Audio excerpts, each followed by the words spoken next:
Assalamualaikum warahmatullahi wabarakatuh. Kami ingin membahas tentang uji normalitas Lily-Force dan Chi Quadrant dengan beranggotakan Nurul Fatma, Leviani Ninda Ramadanti, dan Asya Novianti. Dan jangan lupa untuk subscribe dan nyalakan lonceng notifikasinya supaya kalian tidak tertinggal dengan materi selanjutnya. Dan jangan lupa like ya. Apa sih uji normalitas itu? Pengujian normalitas dilakukan untuk mengetahui normal tidaknya suatu distribusi data. Uji normalitas dilakukan dengan beberapa cara, salah satunya uji Lily-Force dan uji Chi Quadrant. Uji Lily-Force. Uji Lily-Force adalah uji normalitas yang dilakukan apabila data merupakan data tunggal atau data frekuensi tunggal, bukan data frekuensi kelompok. Uji Lily-Force, penggunaan adalah data yang digunakan untuk mengetahui apakah data berdistribusi normal atau tidak. Hipotesis H0 untuk data berdistribusi normal, H1 untuk data berdistribusi tidak normal. Kesimpulannya, jika nilai LO hitung lebih kecil dari LO table, maka HO diterima dengan kesimpulan data berdistribusi normal. Jika nilai LO hitung lebih besar dari LO table, maka HO ditolak dengan kesimpulan data berdistribusi tidak normal.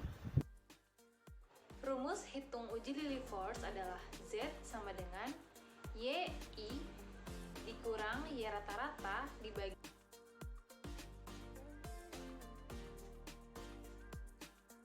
Setelah itu, kita mencari FZI menggunakan tabel Z. Kemudian, mencari SZI dengan cara sigma Z kurang dari sama dengan ZI, kemudian dicari nilai mutlak FZI min SZI.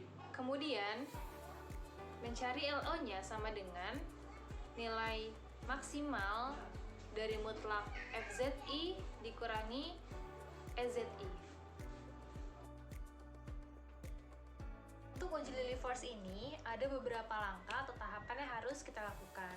Yang pertama, data pengamatan Y1, Y2, Y3 sampai Yn dijadikan data bilangan baku Z1, Z2, Z3 sampai dengan Zn.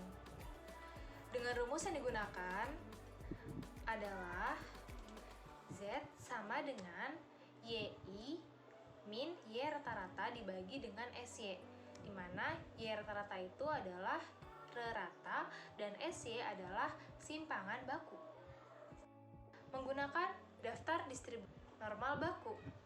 Untuk setiap bilangan baku ini, menggunakan daftar distribusi normal baku, kemudian dihitung peluangnya.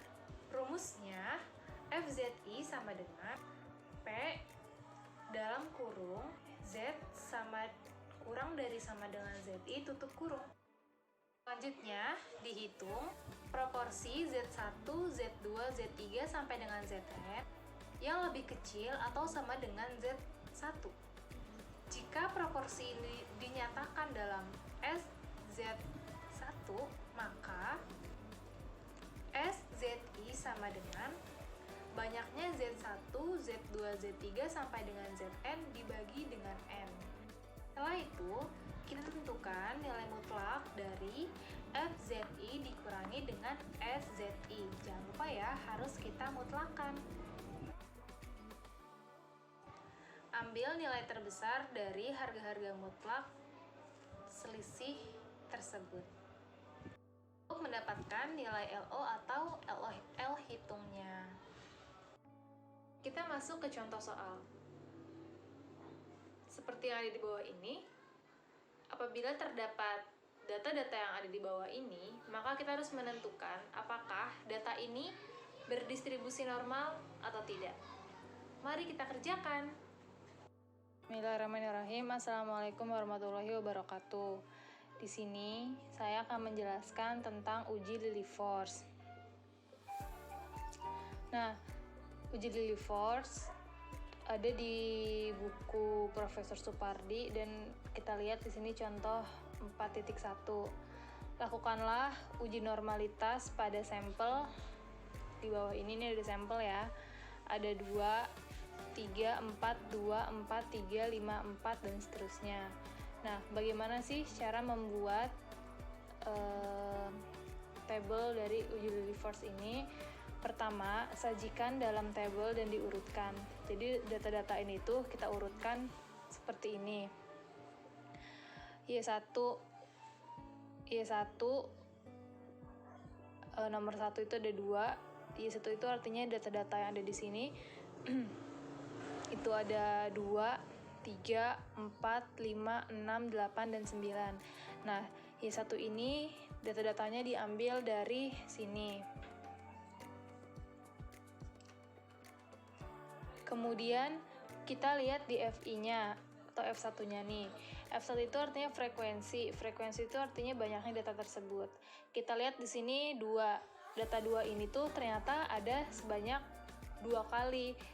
1, 2 gitu. Maka tulisnya 2. Kemudian yang 3 ini dia ada sebanyak 2. 1, 2. Seperti itu. Kemudian untuk F1 dikali Y1-nya itu didapat dari perkalian Y1 ini dikali F1 ini. Berarti kan 2 dikali 2 itu 4. Terus 3 dikali 2 itu 6. 4 dikali 3, 12. 5 kali 5, 25. 6 kali 5, 30. Dan seterusnya. Seperti itu. Nah, ini sigma artinya itu total keseluruhan dari misalkan yang dari F1 ini. Berarti totalnya ini kita jumlahkan angka-angka ini. 2 tambah 2 tambah 3 tambah 5 tambah 5 tambah 4 tambah 3 itu ada 24. Kemudian yang F1 kali Y1 ini pun juga ditotalkan. Setelah ditotalkan hasilnya adalah 136. Kemudian yang kedua, hitung meannya atau rata-ratanya. Rumus dari rata-rata itu adalah sigma F1 dikali Y1 dibagi sigma Y1. Nah, di sini kan tadi sigma F1 Y1-nya itu kan 136. Terus dibagi dengan sigma Y1-nya. Maaf, bukan sigma Y1 tapi sigma F1. Maaf ya, Bu. Nah, ini sigma FI-nya. Itu berarti 136 itu dibagi 24 sama dengan 5,7. Maka rata-ratanya itu adalah 5,7. Setelah didapat rata-ratanya, kita bisa menghitung yang Y min Y bar kuadrat ini. Yaitu Y-nya kan data dari sini, Y barnya itu adalah rata-ratanya ya, meannya. Berarti kita bisa menghitungnya. Yang ketiga, tahapannya Y1 misalkan untuk data yang pertama itu adalah 2. Maka 2 dikurangi 5,7 dikuadratkan sama dengan min 3,7 dikuadratkan sama dengan 13,69. Kemudian kita ambil lagi contoh untuk data yang kedua yaitu Y-nya itu 3. Maka 3 dikurangi 5,7 dikuadratkan sama dengan min 2,7 dikuadratkan yaitu 7,29. Nih. Kemudian data ketiga itu kita ambil Y1-nya itu 4. Maka berdasarkan rumus, 4 dikurangi 5,7 dikuadratkan sama dengan min 1,7 dikuadratkan itu adalah 2,89. Seperti ini. Nah, ini kita hitung sampai terakhir berdasarkan rumus yang ada tadi. Maka didapatlah nilainya 0,49, 0,09, 5,29, dan 10,89. Seperti itu. Kemudian langkah keempatnya itu kita menghitung dari F1 dikali I min Y bar kuadrat. Seperti itu. Cara menghitungnya adalah Misalkan untuk data yang pertama, itu kan dia frekuensinya itu ada 2 ya, nih. Frekuensinya ada 2, maka 2 dikali nilai yang ini. 2 dikali 13,69. 2 dikali 13,69 itu adalah 27,38. Kemudian data selanjutnya itu untuk data 3 ini dia kan frekuensinya 2. Maka 2 dikali 7,29 itu adalah 14,58. Kemudian data ketiga itu kan 4. 4 ini dia punya frekuensinya itu 3. Maka 3 dikali 8,67 adalah 3 dikali 2,89 adalah 8,67. Cara ini dipakai sampai terakhir, sampai nomor 7 berdasarkan rumus hitung F1 dikali I min Y bar kuadrat. Maka didapatlah nilai-nilainya 27,38, 14,58, 8,67, 2,45, 0,45, 21,16, dan 32,67. Nah, karena di sini ada sigmanya, maka jangan lupa kita tambahkan semua nilai-nilai di tabel ini, di kolom yang ini. Maka setelah ditambahkan, hasilnya itu adalah sigmanya 107,36. Setelah itu, kita bisa nih menghitung untuk mencari simpangan bakunya. Tahapan kelima, cari simpangan baku. Pakai rumus ya. S sama dengan akar S F1 dikali Y I min Y bar kuadrat dibagi N min 1. Nah, ini yang data ini kan udah didapat nih, yaitu ini 107,36. Jadi kita nggak perlu lagi ngitung dari awal karena kita udah dapat datanya. Jadi tinggal kita masukin doang. Maka akar 107,3 dibagi N min 1. N itu artinya banyaknya data. Banyaknya data itu kita lihat aja dari F ini. F1 itu kan ada 24 ya. Maka 24 dikurangi 1, 23. Maka akar 107,3 dibagi 23 sama dengan akar 4,66. Akar 4,66 itu adalah 2,2. Maka simpangan bakunya adalah 2,2. Langkah selanjutnya adalah yang keenam nih, kita hitung nilai ZI-nya. Nah, di sini kita udah masuk ke tabel Lillie Force-nya. Tuh, kita menghitung secara manual. Berarti kita menghitung ZI-nya. Sebelumnya di sini ada YI, FI. YI itu datanya. YI itu adalah datanya. Tadi ya ada 2, 3, 4, 5, 6, 8, dan 9. Kemudian FI itu adalah banyaknya data 2, 2, 3, 5, 5, 4, 3. Kemudian F kumulatif kurang dari. Cara menghitungnya adalah ini pertama kita tulis 2. F kumulatif kurang dari itu artinya adalah nilai F yang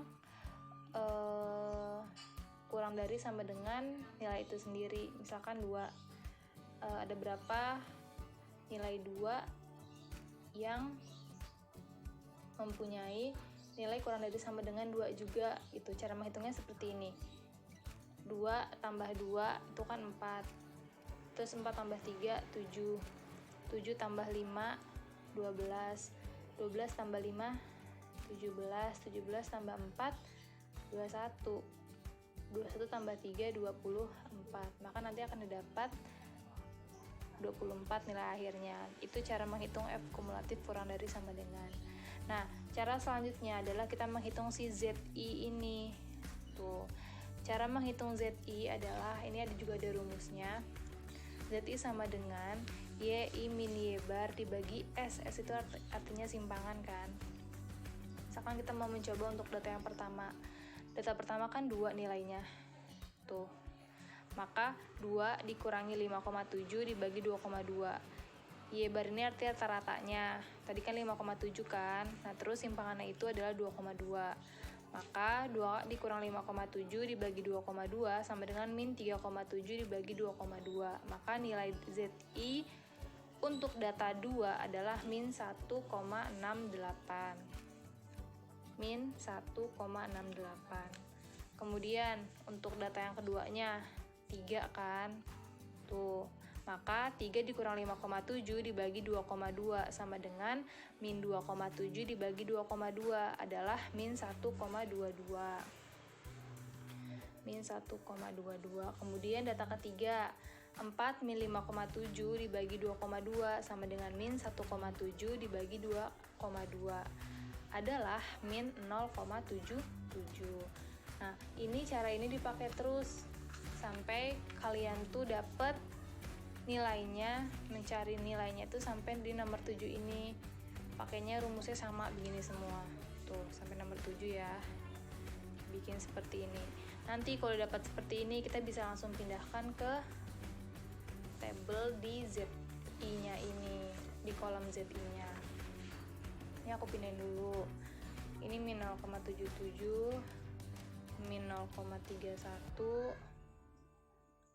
0,13, 1,04 dan 1,54 seperti ini. Tuh. Nah, langkah selanjutnya itu adalah kita langkah ketujuh ya. Langkah ketujuh apa? Mencocokkan dengan tabel ketetapan tabel Z. Tuh, cocokkan dengan tabel ketetapan tabel Z. Berarti kita sekarang mengisi kolom si Z tabel. Gimana sih cara mengisi Z tabel itu? Kita lihat ya di buku Profesor Supardi yang paling terakhir tuh di halaman 430. Nah, cara baca gini, misalkan aku ngambil data yang paling bawah ya, yang 0,13 dari ZI-nya. ZI itu 0,13. Berarti cara baca gini. Cari mana yang 0,13. Berarti kan 0,1 kan.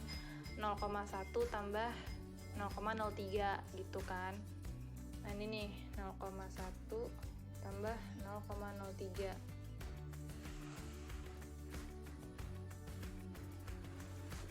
(0,13) 0,1 tambah 0,03. Berarti di sini titik pertemuannya. Berarti nilai Z tabelnya itu adalah 0,0517 seperti itu. Terus kita lihat lagi nih di tabel Z ini kan ada nilai 1,04. Kita lihat di Z tabelnya berarti 1,0. 1,04 ya. Jadi 1,0 ditambah 0,04. Nah, di sini berarti nilainya itu adalah 0,350. 0,350. Terus untuk ini 1,54. Berarti kita lihat di 1,5.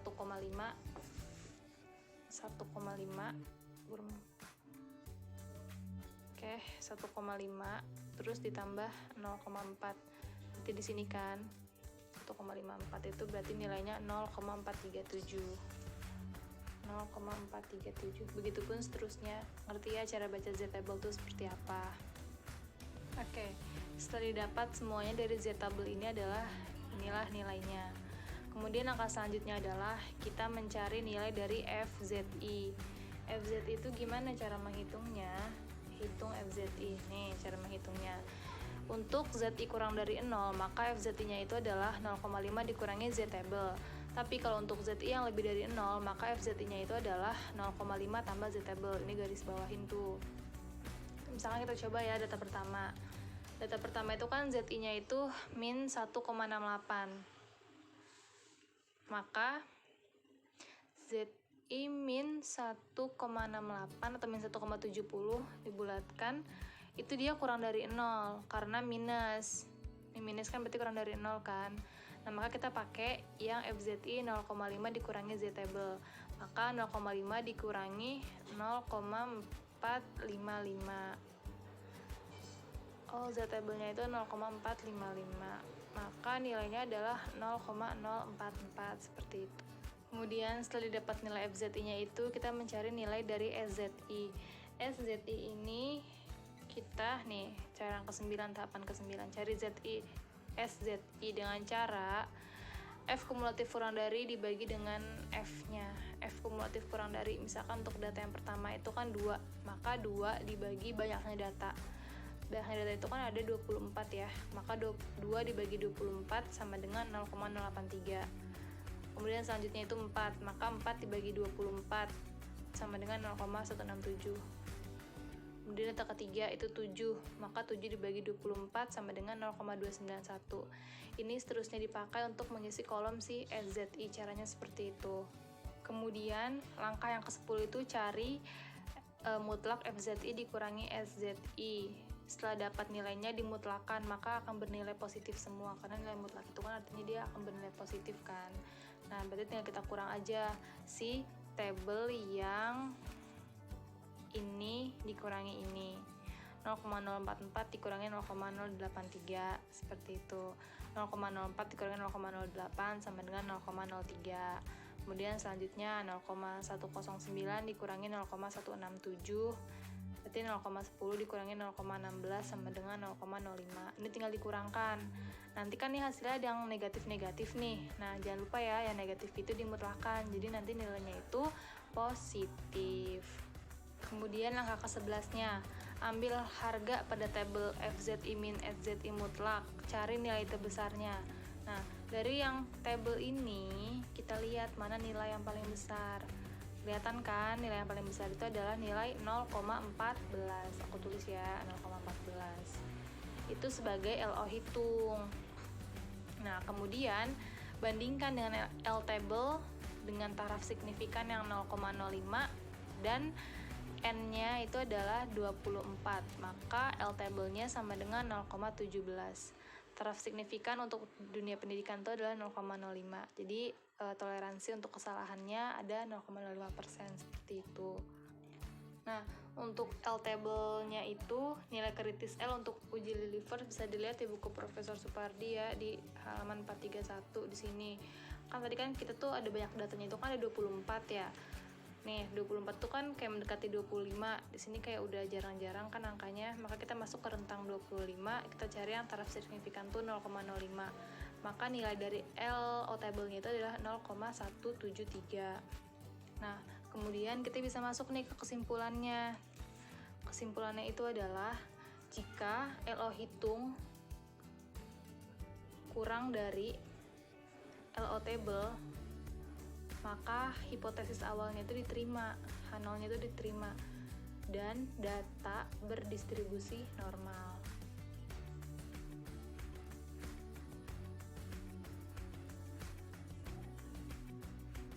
Sebaliknya ya, kalau misalkan LO hitung itu lebih besar daripada LO table, kan 0,14 sama 0,17 kan besaran 0,17 kan ya.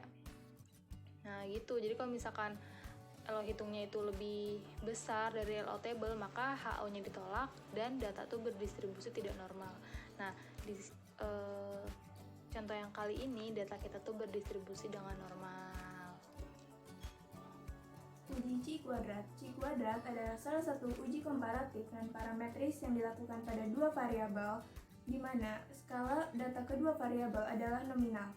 Atau apabila dari dua variabel ada satu variabel dengan skala nominal, maka dilakukan uji C kuadrat dengan merujuk bahwa harus digunakan uji pada derajat yang terendah.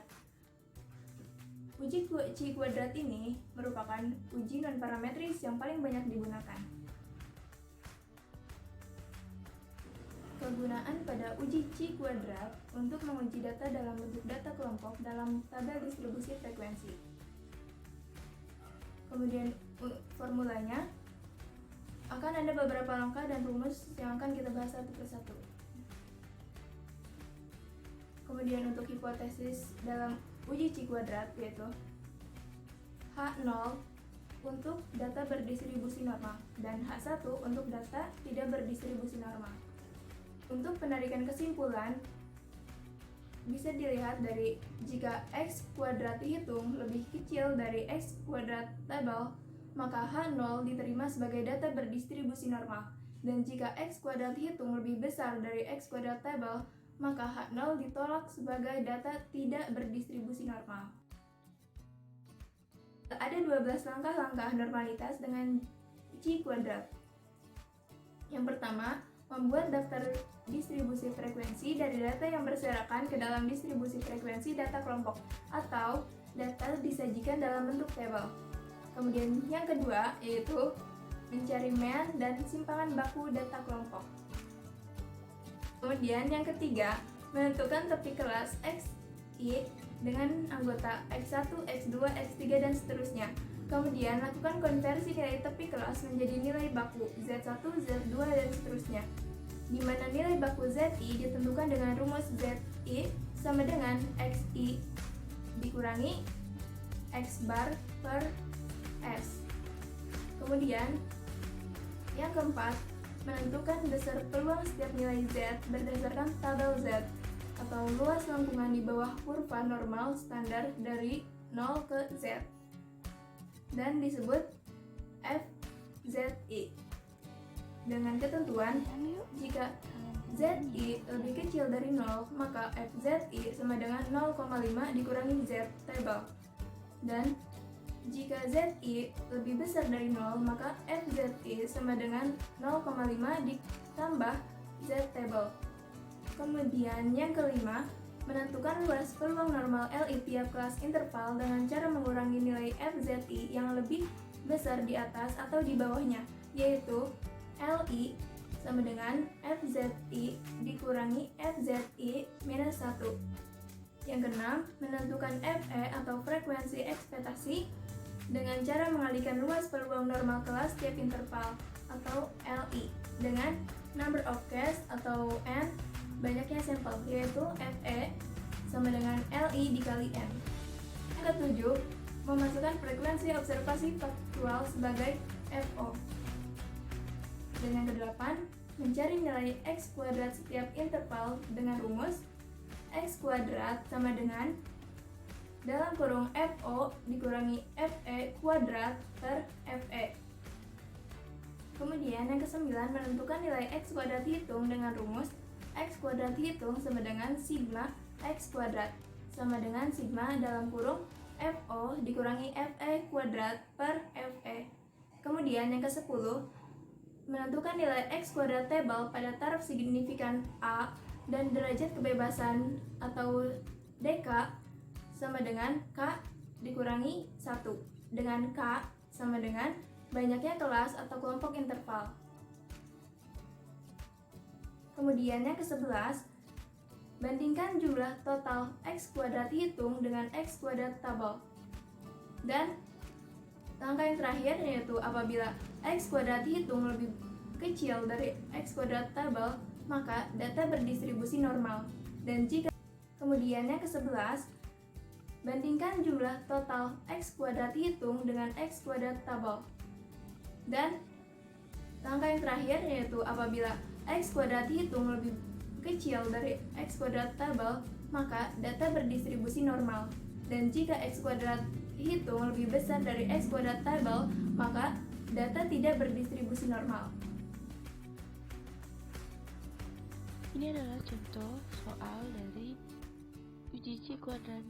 Yuk kita bahas. Menjelaskan materi tentang uji chi-square atau uji chi kuadrat. Nah, di sini itu bedanya sama uji yang sebelumnya, Lily-Force itu kalau misalkan uji Lily-Force itu dia untuk data yang data tunggal ya. Jadi itu cuma satu-satu doang kayak tadi 2, 3, 4, 5 seperti itu. Nah, kalau yang ini, yang si chi kuadrat ini dia itu untuk data berkelompok. Nih kayak yang punya interval seperti ini yang 30 sampai 39, 40 sampai 49, 50 sampai 59 dan seterusnya. Oke, langsung aja. Ujilah apakah berasal dari populasi berdistribusi normal atau tidak. Nih, data ini harus kita uji dia berasal dari populasi yang berdistribusi normal atau tidak. Gimana caranya? Oke, yang pertama, membuat daftar distribusi frekuensi dari data yang berserakan ke dalam distribusi frekuensi data kelompok. Oke, jangan lupa kita bikin tabel. Kemudian yang kedua itu mencari mean dan simpangan bakunya. Oke, jadi gini, kita lihat ini kan intervalnya ya, ada 30 sampai 39, 40 sampai 49, 50 sampai 59, 60 sampai 69 dan 70 sampai 79. Di sini ada 5 kelas ya, 1, 2, 3, 4, 5. Oke. Kemudian frekuensinya itu 30 sampai 39 itu ada sebanyak 5. 40 sampai 49 ada sebanyak 10. 50 sampai 59 ada sebanyak 20. 60 sampai 69 ada sebanyak 25 dan 70 sampai 79 ada sebanyak 15. Kemudian di sini ada sigma yang artinya tuh total dari kolam F1 ini tuh ada berapa. Ternyata pas ditotalkan ada 75. Nah, X1, apa sih X1? Itu masuk ke tahap ketiga. XI atau X1 merupakan nilai tengah. Cara menghitungnya adalah tepi atas ditambah tepi bawah dibagi 2. Nah, tepi atas ditambah tepi bawah dibagi 2. Ini kan sebagai tepi bawah nih, yang bagian sini. 30, 40, 50, 60, 70 sebagai tepi bawah. Nah, ini sebagai tepi atas. 39, 49, 59, 69, 79. Itu sebagai tepi atas. Itu cara menghitung X1. Tepi bawah tambah tepi atas dibagi 2. Maka 30 tambah 39 dibagi 2 sama dengan 34,5. 40 tambah 49 dibagi 2 sama dengan 44,5. 50 tambah 59 dibagi 2 54,5. Seperti itu ya cara menghitungnya sampai kolom X1 ini penuh sampai sini. Kemudian kita menghitung juga F1 dikali X1, berarti tinggal dikalikan aja sama kayak Lily Force yang tadi, cuma dikalikan. 5 dikali 34,5 sama dengan 172,5. Terus 10 dikali 44,5 berarti 445,0. Kemudian 20 dikali 54,5 sama dengan 1090. Kemudian 25 dikali 64,5 sama dengan 1612,5. Dan yang terakhir 15 dikali 74,5 sama dengan 1117,5. Nah, di sini kan ada sigmanya lagi, maka dijumlahkan untuk si kolam F1 dikali X1 ini. Maka didapat hasilnya adalah 4438. Langkah selanjutnya yang keempat adalah kita cari meannya juga, rata-ratanya. Tadi kan sama ya, rumus rata-rata itu adalah sigma F1 dikali X1 dibagi dengan sigma F1. Maka sama dengan 4438 dibagi dengan 75. Maka meannya adalah 59,2.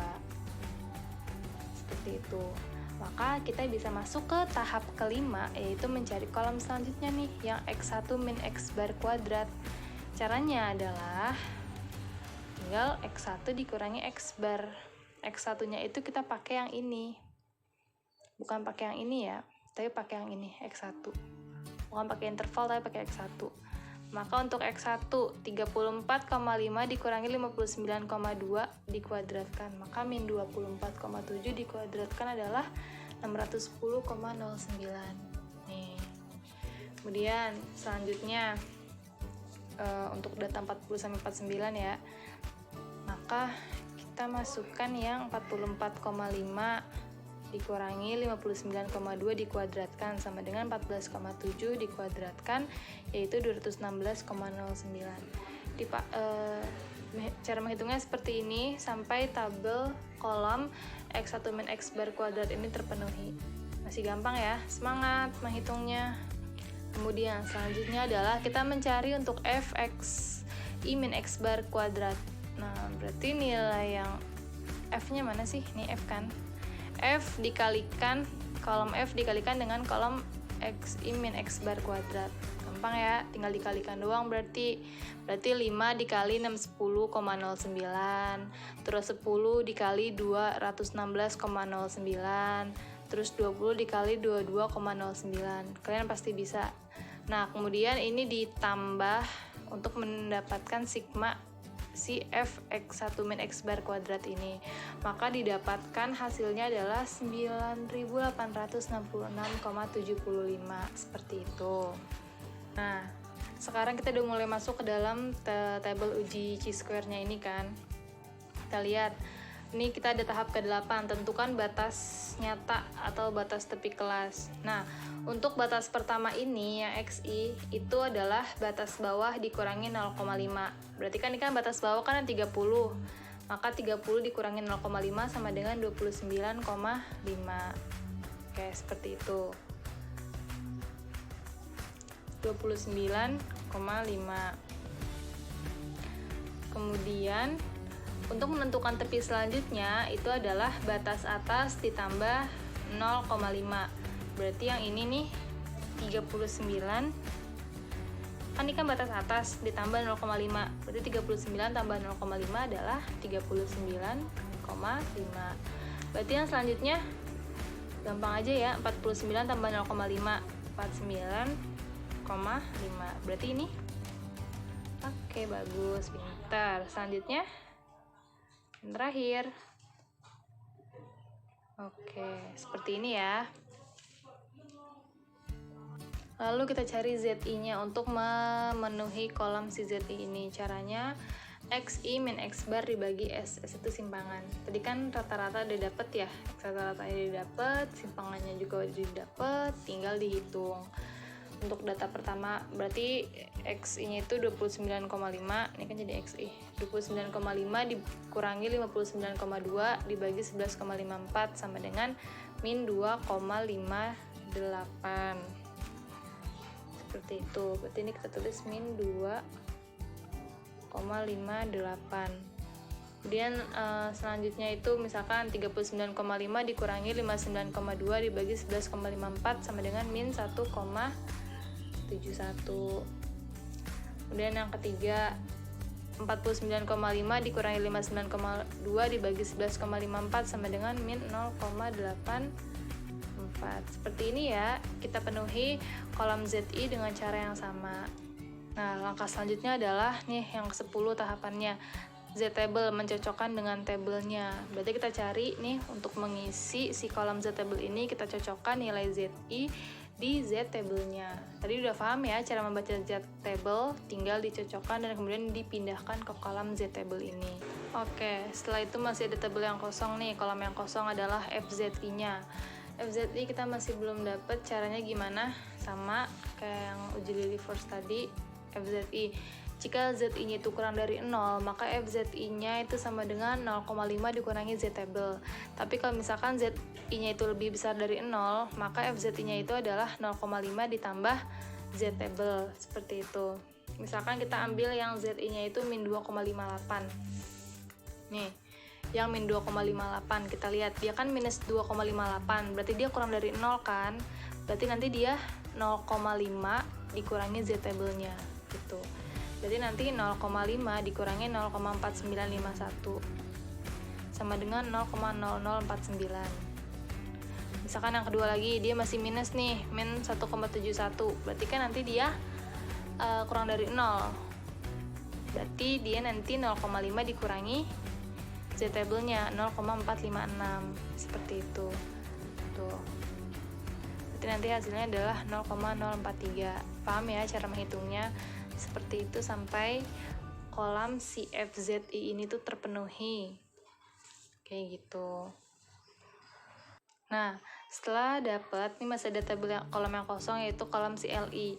Gimana sih cara mencari LI? Caranya adalah FZI dikurangi FZI dikurangi 1. Maka FZI dikurangi FZI kurang 1 yaitu 0,0049 nih.